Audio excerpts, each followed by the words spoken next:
everybody, this is Luke and welcome back to Gaming Instincts TV. Well, here we are, the end of the world. State of Decay 2, developed by Undead Labs and published by Microsoft Studios, launches on May 22nd, and we have had the opportunity to take an early look at the zombie apocalypse. Taking place in a torn-apart canyon and hill-covered landscape, players must build a community of survivors with unique skills to take on the challenges of the new world. Here are our first impressions of State of Decay 2. When players first enter the game, they will have the opportunity to look through a set character list and choose the pair that they will play as. Each pair has their own unique skills and traits that will affect how well they will perform certain tasks. The base level skills that can be learned are wits, cardio, fighting, shooting, and mechanics. These can be leveled up by doing activities based around the skills such as taking on zombies or sprinting long distances. Each skill will level up 7 times before capping and opening up the opportunity for a character to specialize in one of 2 branching skill trees. This game mechanic works really well for keeping the community in mind. The more members of the community recruit, the more opportunities you have to specialize certain characters in certain areas, making a well-rounded roster to choose from for specific missions throughout the game. Looking further at the community mechanics, the different traits of various characters that you begin with or recruit will directly affect the morale of the community. During one playthrough, I had a character who was a big fan of hitting the bottle, and would start arguments with community members when morale was low. I also ran into a character that would steal rations from the community locker when they were hungry, and I had to sniff out who the culprit was. While playing the game, you never really have to deal with these directly. They pop up as notifications or as calls from the radio, but it keeps the immersion up during playtime, which I really appreciated. While scavenging throughout the world, players will take on their fair share of zombies along the road. While taking on the Horde, I could really notice a difference between the weapons that I was using. Melee weapons have a very realistic weight to them depending on what kind of tool it is. Cleavers and small knives would swing quick, while pipes and hammers are slower depending on their size. The swings match the weapon and they are not over-exaggerated or underpowered.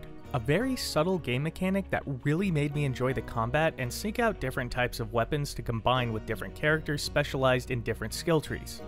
So, how about the Horde? While fighting off the zombie scourge, there are several things that stood out to me. While 1-on-1 or 1-on-2, they didn't pose much of a threat and I felt like I could usually clear out a house without much help. But when the noise of a fight began to attract more, it began to cause a big issue. There was a real intensity when surrounded by several zombies at once trying to struggle free from attacks from all sides. I would quickly run out of stamina and have to purposely take damage to escape because I was no longer able to attack. The sense of being overwhelmed is definitely here, and the game does it well. My advice, take along a follower when out for a long period of time. Having an extra body round to fight, and let's be honest, an extra target, really helps with crowd control.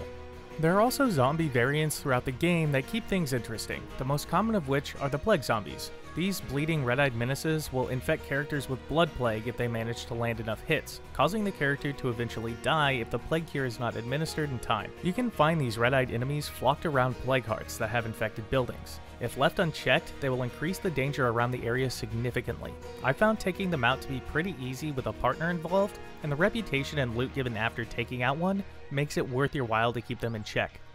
During my time with State of Decay 2 so far, there's a lot to enjoy. There seems to always be something to do, whether it's a community request or a lone survivor in need of help in the area, and it all seems manageable as the game goes on.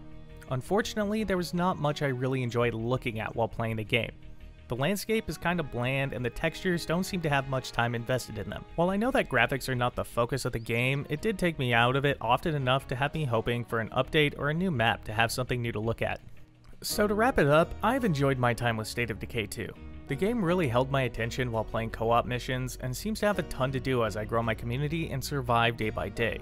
So far, I am constantly finding new small communities around the map with different skills or items to trade with that also come with missions attached and offer opportunities for recruitment. The individuality of the characters through their traits offers a unique experience in managing each community you start, making replayability a very easy option. State of Decay 2 launches on May 18th for those who bought the Ultimate Edition and May 22nd for those with the Standard Edition of the game.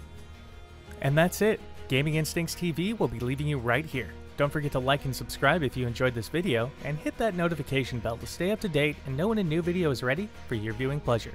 Also, don't forget to check out our official website at gaminginstincts.com for latest daily news, featured articles, reviews, and more. Peace out, everybody.